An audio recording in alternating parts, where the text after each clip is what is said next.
I'm going to take this bike apart for what feels like the 8th time. We've got a bent flywheel tooth, which indicates there's probably something inside the motor that isn't quite right.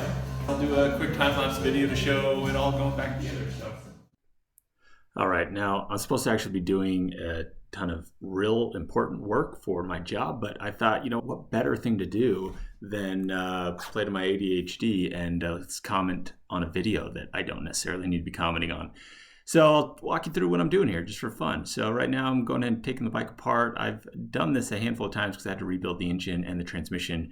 And I've learned by this point that I really don't want to undo all of the electrical components anymore. And so there's a couple things I decided to do as part of this build to just make getting into the bike easier and to reduce some weight. I decided to get rid of the airbox. The airbox is kind of a pain in the butt to get in and out of. If you're a normal person, you're not taking the bike apart a ton of times, then who cares? But since I have a tendency to make projects far more complicated than they really need to be, then here we are. So this is actually me spinning the crankshaft from the front, wondering what's going on, and then I realized, yeah, I'm an idiot. I didn't put the flywheel stopper in, so I'm just cranking the motor.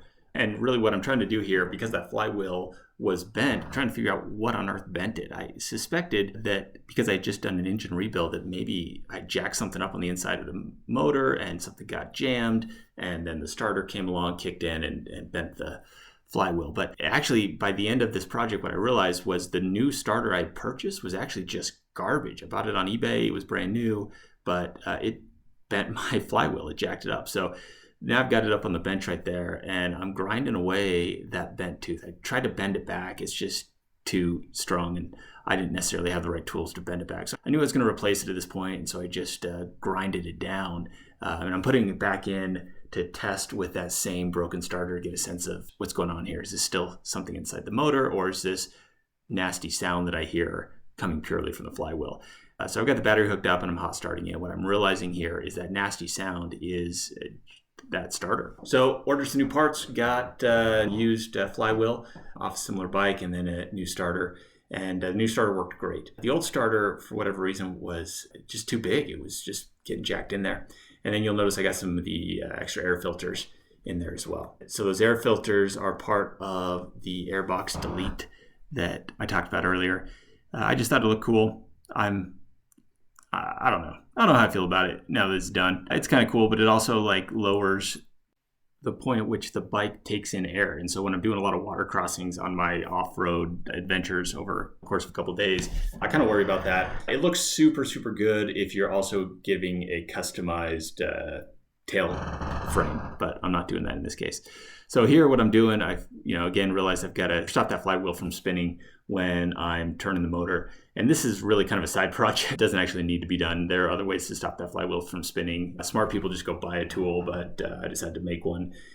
Again, at this point, I wasn't entirely sure why the flywheel had bent in the first place. And so one of my theories was, normally the way I stop that flywheel is I'll stick a big screwdriver down through the view hole on the right side of the engine to jam up one of those teeth. And I thought, well, maybe that screwdriver was in and the starter motor kicked it over, and that's what bent it, and I didn't know. So I wanted to build a kind of a multi-teeth stopper here, little side project. But if you're going to do this, I would recommend that you not design your custom tool to fit on the right side of the flywheel on this particular BMW like I did, but do it in a place where you can stuff it in when the bike's not already cut in two. So now I'm gone through and I'm tightening things up. We got the torque wrench out. I was tightening some things down, putting the clutch back in, and putting the back half of the engine back together, or the back half of the bike, the transmission. This is where the bike starts to look like it's coming back together again. Always a fun place to be. And I think this is also the point where I start doing a little more work on the ABS unit. Right here it's foot pegs, but ultimately I am pulling out those ABS lines. This is a 2002 BMW 1150 GS, and it's got this ABS unit that's never worked in the, 13 years that I've owned the bike. It's never worked. It's just a big, heavy piece of junk. Anyway, so I take it out, and it's got some lines, the big hardwire lines that run to either brake. And when you take that out, it does make getting to the bike a whole heck of a lot easier. So when you do put it all back together, also a heck of a lot easier. All right, now I'm just going through, putting all the screws in. There's the rear shock that is surrounded by the seat holders where the seat snaps into place. And so you're taking those on and off. This is the ABS unit. This is me rigging out those big hard wires that are pretty much unnecessary, screwing in the battery box. And man, don't you have something better to do than listen to me drone on in this video?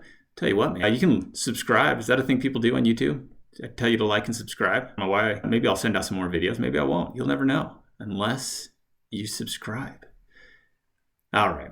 Hopefully we'll get some more people here on the channel. Basically, I'm just kind of thinking I'm going to start spinning this channel up a little bit more to just kind of document whatever I find interesting. I think my ADHD is pulling me all over the place, and so I might as well make it useful and document it and put some stuff up. So here you got my wife and her cousin who's out of frame watching a show on the side wall of the shop. So I've got a big projector screen in the shop that just blasts up on one of the walls. It's a screen that I use for conferences when we go to sales conferences, but when it's not in use there, I've got it here in the shop, and it's kind of nice. Just I'll throw up some Netflix comedy or whatever it may be. And it's kind of fun to have my family out there to hang out with me while I'm working on the bike. So and this is it. It's pretty much the bike all back together. It's all done. And you can see the new air filters there in the center. Everything came back together real nice. I was happy with the project. And that's it. Thanks for watching. Enjoy.